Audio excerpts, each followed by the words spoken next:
কেমেৰাৰ সন্মুখতে উচুপি উঠিল এগৰাকী বিষয়া। কেমেৰাৰ সন্মুখত উচুপি উঠা এই বিষয়াগৰাকী বৰপেটা জিলা পৰিষদৰ কাৰ্যবাহী বিষয়া তথা অসমৰ এগৰাকী জনপ্ৰিয় শিল্পী তৃষ্ণা দেৱীৰ স্বামী অৰূপ পাঠক। জিলা পৰিষদৰ এগৰাকী সহকাৰী অভিযন্তাক বদলিক লৈ জিলা আয়ুক্ত ৰোহন কুমাৰ জাই কাৰ্যবাহী বিষয়া অৰূপ পাঠকক অশোভনীয় আচৰণত ক্ষান্ত নাথাকি আনকি শাৰীৰিকভাৱে অপদস্থৰ অভিযোগ। জিলা আয়ুক্ত অৰুণ কুমাৰ জাৰ নিজ কাৰ্যালয়ৰ কক্ষতে জিলা পৰিষদৰ কাৰ্যবাহী বিষয়া অৰূপ পাঠকক অতি অশ্লীল ব্যৱহাৰ কৰাৰ লগতে হাতত ধৰি টানি আনি নিজ কক্ষৰ পৰা উলিয়াই পঠোৱাৰ দৰে অশোভনীয় আচৰণত অতিকে লজ্জিত হৈ পৰিছে বিষয়াগৰাকী। জিলা পৰিষদৰ কাৰ্যবাহী বিষয়া অৰূপ পাঠকে জনোৱা মতে দিলীপ কলিতা নামৰ সহকাৰী অভিযন্তাজনক জিলা আয়ুক্তৰ নিৰ্দেশক্ৰমে জিলা পৰিষদৰ পৰা বদলি কৰা হৈছিল। কিন্তু সহকাৰী অভিযন্তাজনে দায়িত্ব অৰ্পণ কৰিবলগীয়া কাৰ্যবাহী অভিযন্তাগৰাকীৰ ছুটিত থকাৰ বাবে সহকাৰী অভিযন্তাগৰাকীক ৰিলিজ কৰিব পৰা নাছিল। আৰু এই কথাতে ক্ষুব্ধ হৈ জিলা আয়ুক্ত ৰোহন কুমাৰ জাই জিলা পৰিষদৰ কাৰ্যবাহী বিষয়াগৰাকীক শাৰীৰিকভাৱে অপদস্থ কৰাতে ক্ষান্ত নাথাকি আনকি বিভাগীয়ভাৱেও হাৰাশাস্তি চলাই আহিছে। এগৰাকী জিলা আয়ুক্তই সমপৰ্যায়ৰ এগৰাকী বিষয়াক কৰা এনে অশোভনীয় আচৰণৰ ঘটনাক লৈ সম্প্ৰীতি ব্যাপক চৰ্চা চলিছে বৰপেটাত।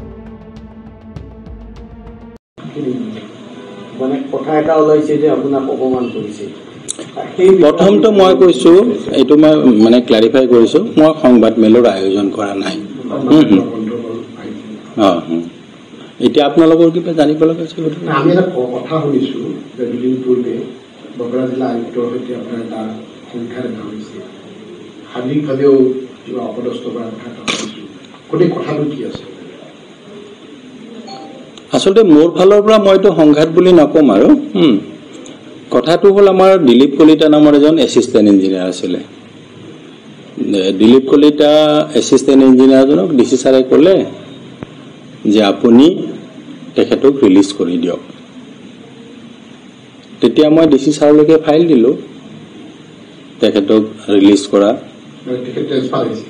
ট্ৰেন্সফাৰ হোৱা নাই, আমাৰ এটা নটিফিকেশ্যন আছে গভৰ্ণমেণ্টৰ তৰফৰ পৰা যে আপোনাৰ উইদিন দি ডিষ্ট্ৰিক্ট ডিচি ছাৰে মানে ট্ৰান্সফাৰ কৰিব পাৰে। গতিকে ডিচি ছাৰে মানে বৈধভাৱে তেওঁক মোক ক'লে যে তেখেতক কোনোবা এটা ব্লকত এটাচ কৰি দিয়ক। তেওঁ জিলা পৰিষদৰ এছিষ্টেণ্ট ইঞ্জিনিয়াৰ আছে, জিলা পৰিষদৰ পৰা উইড্ৰ কৰি ব্লকত এটাচ কৰি দিয়ক। মই তেনেকুৱাকৈ ছাৰলৈ মই ফাইল দি দিলোঁ, মই কৈছোঁ, আৰু ছাৰেও তেনেকুৱাকৈ ফাইল চহী কৰি দিলে। এইটো 22 তাৰিখৰ ঘটনা। আচ্ছা, তাৰপিছত আপোনাৰ 23 আৰু 24 আপোনাৰ fourth Saturday, most probably fourth Saturday আৰু ছানডে আছিলে। আৰু 25 আৰু 26 মই লিভত আছিলোঁ। মই কমিশনাৰ মেডামৰ পৰা মই লিভ লৈছোঁ, লিভত আছিলোঁ। তাৰপিছত আপোনাৰ আমাৰ একে সময়তে বজালীত DLMC মিটিং আছে। মই বজালী জিলা পৰিষদৰ চিও বৰপেটাৰ উপৰিও তাত 29 তাৰিখে আছিলে মিটিংখন। গতিকে মই বজালী জিলা পৰিষদৰ সেই কামখিনি চোৱাৰ কাৰণে মই আপোনাৰ 28 তাৰিখে মই বজালী জিলা পৰিষদ গৈছিলোঁ। আৰু তাৰ আগদিনাখন আমাৰ এখন ভিচি আছিলে কমিশনাৰ বাইদেউৰ পৰা। সেই ভিচিখন অৱশ্যে মই এটেণ্ড কৰিব নোৱাৰিলোঁ, মোৰ গা অত্যন্ত বেয়া আছিলে। মই ইয়াতে আছোঁ। এতিয়া যিহেতু বজালীত DLMC মিটিং 29 তাৰিখে আছে, গতিকে 28 তাৰিখে মই গৈ তাত গোটেইখিনি আমাৰ ৰিপৰ্ট বনাব লাগে, কিবা কিবি কৰিব লাগে, সেইখিনি মই কৰিলোঁ। সেইখিনি কৰি চৰি 28 তাৰিখে মই তাতেই থাকিলোঁ আৰু বজালীত ৰাতি থকা নহয়, অফিচৰ কাম চাম কৰিলোঁ। 29 তাৰিখে আমাৰ অনাৰেবল গাৰ্জেন মিনিষ্টাৰ তেওঁ বৰপেটা জিলাৰো চাৰ্জত আছে আৰু বজালী জিলাৰো চাৰ্জত আছে। গতিকে 29 তাৰিখে তেওঁ প্ৰথমতে বৰপেটা জিলাত আহিলে আৰু পিছবেলা বজালী জিলাত আমাৰ ডিষ্ট্ৰিক্ট লেভেল এডভাইজৰী কাম মনিটৰিং কমিটিৰ মিটিং আছে, DLMC মিটিং। গতিকে মই 29 তাৰিখে মিটিং আছে দেই, 29। গতিকে মই যেহেতু দুখন জিলাৰে চিঅ' চাৰ্জত আছো, 29 তাৰিখে ৰাতিপুৱা মই ইয়াতে থাকিলোঁ আমাৰ ছাৰৰ মিটিঙৰ কাৰণে। এই ছাৰ অহাৰ আগতেই মোক ডিচি ছাৰে ফোন কৰিছিলে যে দিলীপ কলিতা যিজন এছিষ্টেণ্ট ইঞ্জিনিয়াৰ তেখেতৰ ৰিলিজ হ'ল নে নাই। মই ক'লো ছাৰ তেখেতৰ ৰিলিজ হোৱা নাই। তেতিয়া ছাৰে সুধিলে কিয় হোৱা নাই। তেতিয়া মই ক'লো ছাৰ একটো মই ব্যস্ত আছোঁ, আৰু 2 নম্বৰ তেওঁৰ অৰ্ডাৰটো দিছিলে যে দিলীপ কলিতাই আপোনাৰ আমাৰ ধ্ৰুৱজ্যোতি নাথক চাৰ্জ দিব, এক্সিকিউটিভ ইঞ্জিনিয়াৰক। আৰু ধ্ৰুৱজ্যোতি নাথ আপোনাৰ ছুটীত আছে, মেডিকেল গ্ৰাউণ্ডত ছুটীত আছে। গতিকে ছাৰ মই চাৰ্জটো মানে তেওঁক ৰিলিজ কৰিব পৰা নাই, কাৰণ এই তেওঁৰ চাৰ্জ দিব লগা মানুহজন নাই। ছাৰে মোক ক'লে যে নাই, যিকোনো প্ৰকাৰে ৰিলিজ কৰি দিয়া। তেতিয়া ছাৰৰ নিৰ্দেশ মৰ্মে মই 29 তাৰিখে তেখেতক মই ৰিলিজ কৰি দিলোঁ। এতিয়া ছাৰে ক'লে যে আগতে কেলে ৰিলিজ কৰা নহ'ল। মই ছাৰক ক'লোঁ যে এইটো কাৰণতে ৰিলিজ কৰা হোৱা নাই, তেওঁ যাক চাৰ্জ দিব তেওঁ নাই। এই কথাতে মানে ছাৰে চাগে অকণমান খং উঠিলে চাগে ছাৰৰ। তেওঁ মোৰ লগত খুব ৰুক্ষ ব্যৱহাৰ কৰিলে, খুবেই ৰুড ব্যৱহাৰ কৰিলে। তেতিয়াও যেতিয়া ৰুড ব্যৱহাৰ কৰিলে, মই ছাৰক ক'লোঁ ছাৰ মইতো ৰিলিজ কৰিমেই ছাৰ, আজিয়ে কৰিম। আপুনি ছাৰ মানে ইমান বেয়াকৈ কিয় কৈছে। তেতিয়া তেওঁ খুব উত্তেজিত হৈ গ'ল। উত্তেজিত হৈ তেওঁ মোক get out from here, get out from here, তেওঁ বেল মাৰিলে। তেওঁ চিকিউৰিটিক মাতিলে, চিকিউৰিটিক মাতিলে তেওঁ হিন্দীতে কৈছে। মোৰ হিন্দীটো সিমান ভাল নহয় বাৰু। এনেকৈ কৈছে যে চিকিউৰিটি উচকো নিকালো ৰে, নিকালো ৰে, তেনেকুৱাকৈ কৈছে আৰু মোক ওলাই যাবলৈ কৈছে। মই তেতিয়াও ছাৰক কৈছিলোঁ বোলে ছাৰ ইমান খং নকৰিব, আপুনি অকণমান ভালকৈ কওক ছাৰ। আৰু মইতো ছাৰ ইতিমধ্যে আজি ৰিলিজ কৰিমেই ছাৰ, ছেইম ডে। তাৰপিছত তাতে মই আকৌ কৈছিলোঁ ছাৰ মই পঞ্চায়ত ইলেকশ্যনৰ কিবা এটা কথা লৈ আপোনাৰ লগত আলোচনা কৰিবলৈ আহিছিলোঁ। আমাৰ কিছুমান পলিং ষ্টেচন, এনেকুৱা ৰেচুলাইজেশ্যন, তাৰপিছত কাউণ্টিং চেণ্টাৰ ক'ত হ'ব, এনেকৈ আমাৰ সেই ইনফৰমেশ্যনখিনি লাগে। সেইকাৰণে মই ছাৰ মই আপোনাৰ লগত সেইটো বিষয়ে আলোচনা কৰিব আহিছোঁ। এইটো মেটাৰ হ'ব ছাৰ, এইটো মই আজি ৰিলিজ কৰিম, এইটো বাদ দিয়ক। বাদ দিয়ক মানে এতিয়া এইটো মেটাৰ আলোচনা কৰোঁ, সেইটো ক'লোঁ। নাই, তেওঁ দুগুণ এক্সাইটেড হৈ গ'ল, দুগুণ এক্সাইটেড হৈ গৈ get out, get out, get out from here, get out from here বুলি কৈ তেওঁ তাৰমানে চকীৰ পৰা উঠি মোক মানে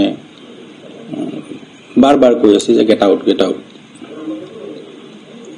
মানে তেতিয়া মানে মই পৰিস্থিতি বেয়া হ'ব বুলি আৰু বেছিকৈ অনুমান কৰিছোঁ।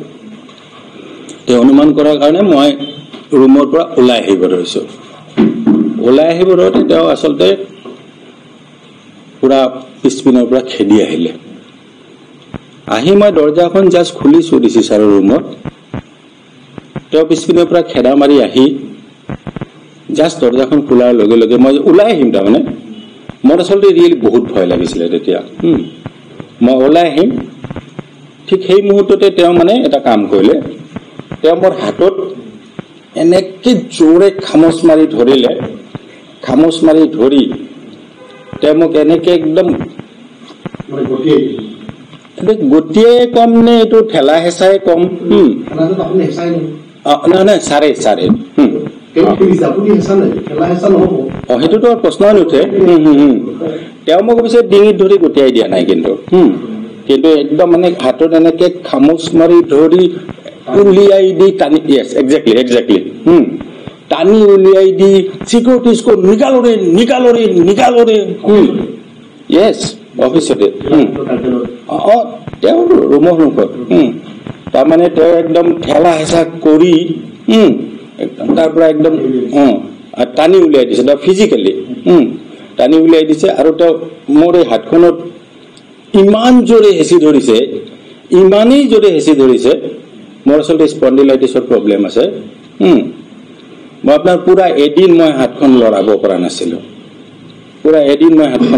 নাছিলো কিন্তু মোৰ এনে আগৰ পৰা স্পণ্ডিলাইটিছৰ প্ৰব্লেম আছে কিন্তু সেইদিনাখন মানে সৰ্বশক্তি প্ৰয়োগ কৰি এনেকে ধৰি কি কৰোঁতে মই পুৰা এদিন হাতখন মই লৰাব পৰা নাছিলো আৰু তেওঁ মানে এনেকে ঠেলি ফিজিকেলি তেওঁ ৰুমৰ পৰা উলিয়াই দিলে মোক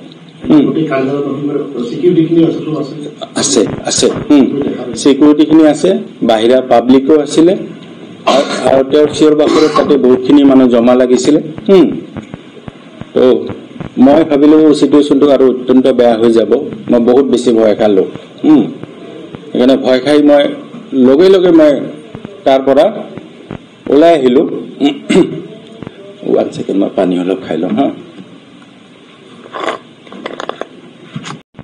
ওলাই আহি তলত মোৰ অৱশ্যে গাড়ী আছিলে মোৰ নিজৰ যিটো অফিচিয়েল গাড়ী আৰু কিন্তু মই ইমান আপছেট হৈ গলো আৰু ইমানেই ভয় খালো মই আৰু গাড়ী চাৰি লৈ চোৱা নাই মানে যিমান সোনকাল পাৰি মই তাৰ পৰা লগে লগে জিলা পৰিষদৰ অফিচলৈকে গুচি আহিলো তেওঁ যেতিয়া মোক শাৰীৰিকভাৱে অপদস্থ কৰিলে মেন হেণ্ডেল কৰিলে শাৰীৰিকভাৱে গতিকে মই আচলতে বহুত দুইটাই এটা একটো ভয় খাই আৰু 2 নম্বৰ বহুত আপছেট হয় 3 নম্বৰ তাত থকা কোনো মানুহৰ চকুলৈ মই চাব পৰা নাই মানে মই ইমানেই লজ্জিত হৈছো ইমানেই লাজ পাইছো মই লগে লগে তাৰ পৰা মই গুচি আহিলো নাই চিকিউৰিটিয়ে মোক একো কৰা নাই তেওঁ চিকিউৰিটি মাতিছিলে কিন্তু চিকিউৰিটিয়ে মোক একো কৰা নাই মই তাৰ পৰা ওলাই আহিলো এইটো আপোনাৰ কেই তাৰিখৰ ঘটনা আছিলে 29 তাৰিখ মই চাই লৈছো 1 সেকেন্ড মই চাই লৈছো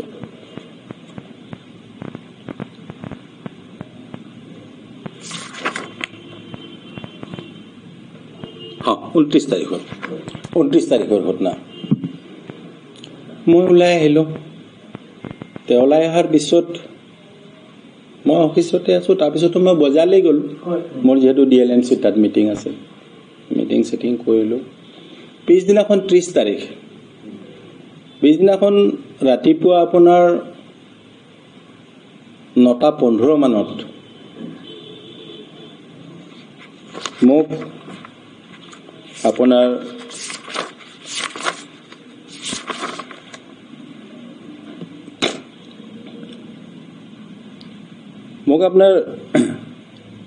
এডিসি এখন চিঠি পঠিয়াই দিলে তাত লিখা আছে এজ ডাইৰেক্টেড বাই ডিস্ট্ৰিক্ট কমিশনাৰ মানে ডিস্ট্ৰিক্ট কমিশনাৰৰ ডিসি ছাৰৰ নিৰ্দেশ মৰ্মে চিঠিখন দিছে আৰু এখন চিঠি পঠিয়াই দিলে সেই চিঠিখন বেক ডেটত পঠিয়াইছে 23 তাৰিখৰ ডেটত ইস্যু কৰা দেখুৱাইছে কিন্তু মোক দিছে 30 তাৰিখে মোৰ কোৱাৰ্টাৰত দিছে 9:15 মানত দিছে তাত তেওঁ কোৱাৰ্টাৰটো 15 ডেজৰ ভিতৰত খালি কৰিবলৈ দিছে এই কোৱাৰ্টাৰটো মই থকা কোৱাৰ্টাৰটো তাৰ পিছত সেই 30 তাৰিখেই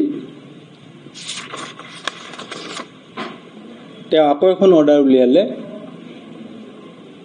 আমাৰ সংস্কৃতি সমানী নামৰ বাইদেউ আছে এগৰাকী তেখেত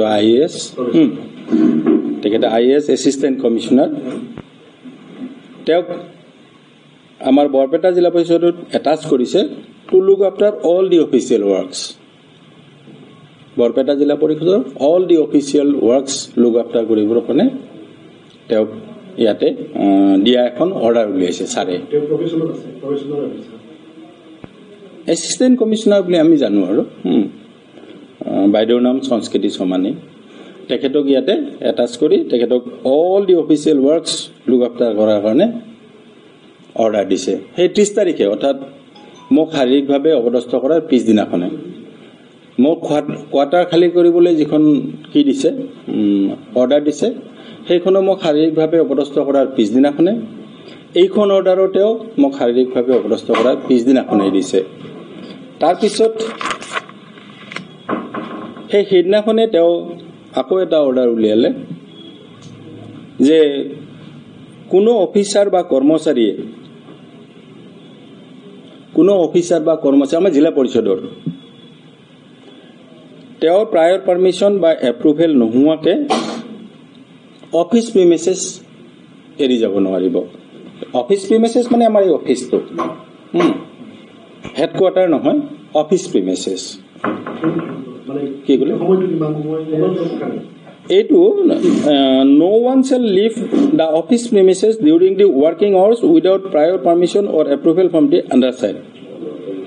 Additionally, any request for leave must be approved by the undersigned before it can be availed. বা ছুটি ল'ব লাগিলে যি ষ্টাফেই নহওক, অকল মই বুলি নহয়, ছুটি ল'ব লাগিলে এতিয়া ধৰক আমাৰ মই যিখিনি বুজি পাইছোঁ, additionally any request for leave must be approved by the undersigned before it can be availed.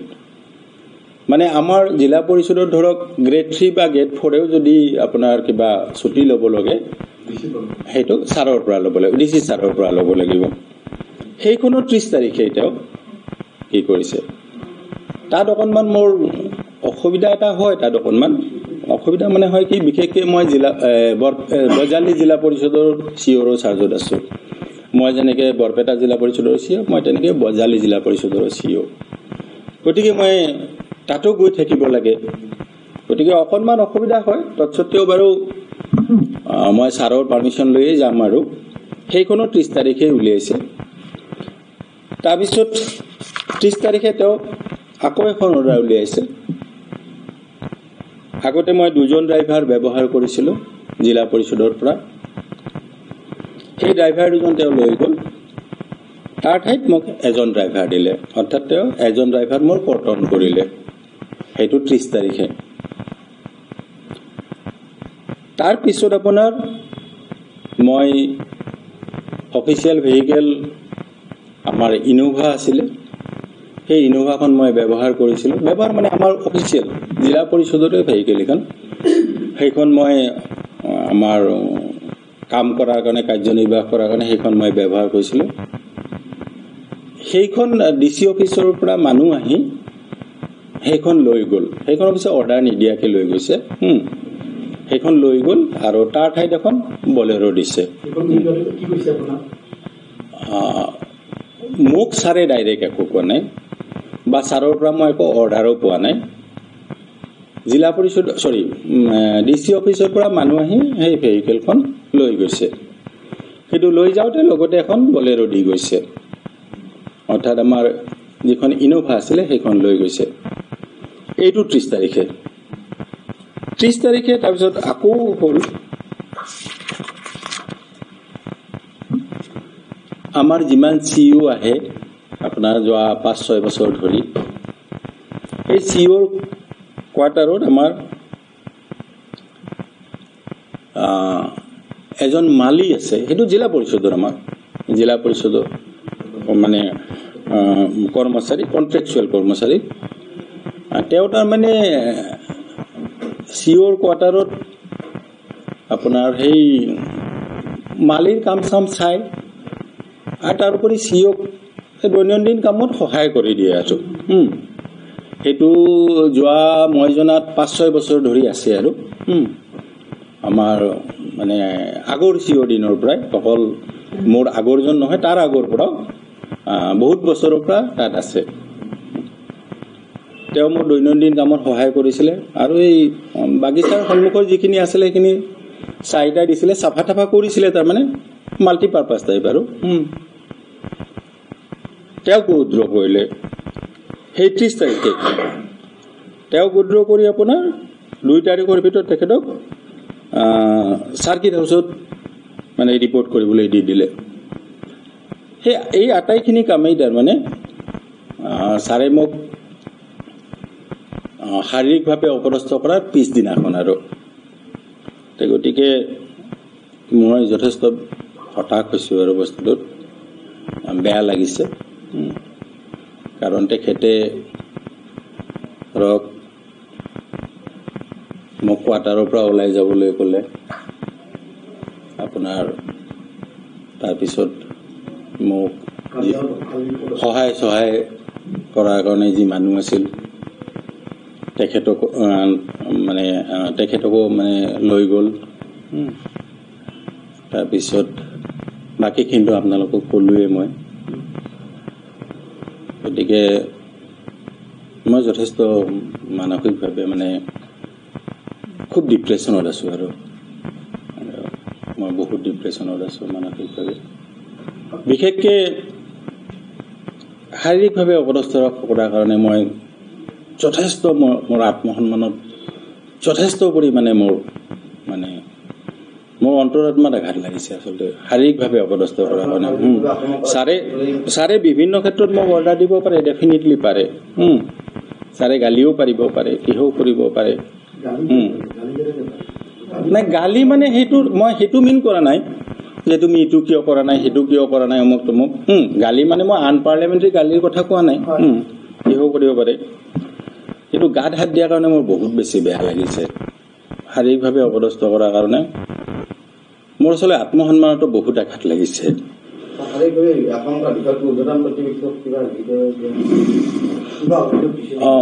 মই ইতিমধ্যে ৰৈ আছো।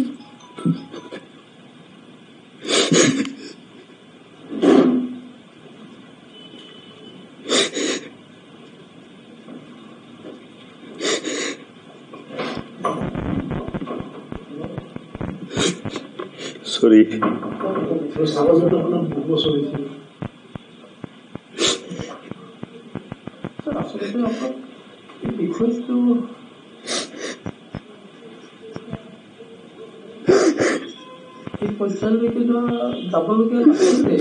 ছাৰে আচলতে শাৰীৰিকভাৱে অৱস্থ কৰিব নালাগিছিল।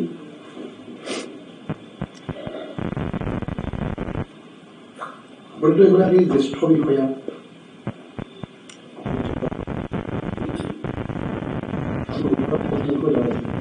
মই জ্যেষ্ঠ বুলি নকওঁ বাৰু।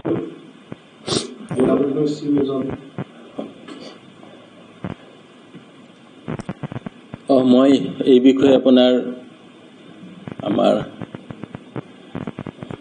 মাননীয় মুখ্যমন্ত্ৰী ডাঙৰীয়াৰ PPSক মই অৱগত কৰিছোঁ।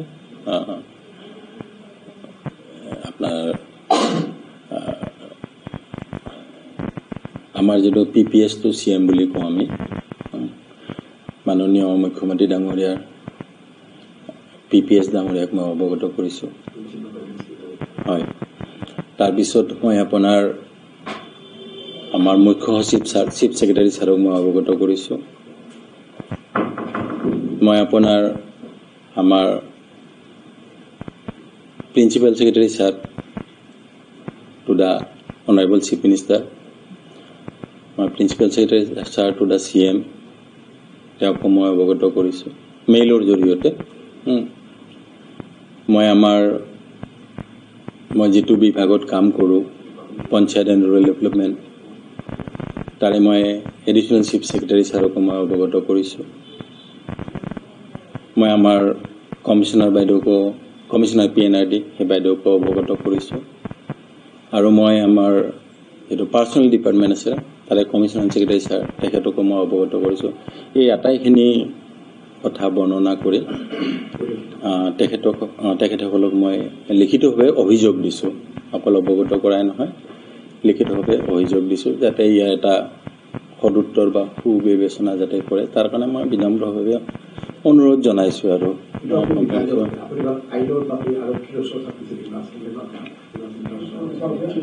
মই এতিয়ালৈকে সেইটো ছপা নাই, কাৰণ সেইকেইদিন মই খুব কি শব্দ ক'ব নাজানো, ট্ৰমা বা খুব অত্যন্ত ডিপ্ৰেছ হৈ আছিলোঁ। গতিকে সেইটো কৰা নাই। আৰু বিশেষকৈ মই মোৰ অথৰিটিক জনাইছোঁ, আৰু মোৰ যিখিনি অথৰিটি আছে ছাৰসকলক মই জনাইছোঁ। আৰু বৰপেটা চেঙাৰ পৰা লাচিত বায়নৰ ৰিপৰ্ট E24 লাইভ ব্ৰেকিং।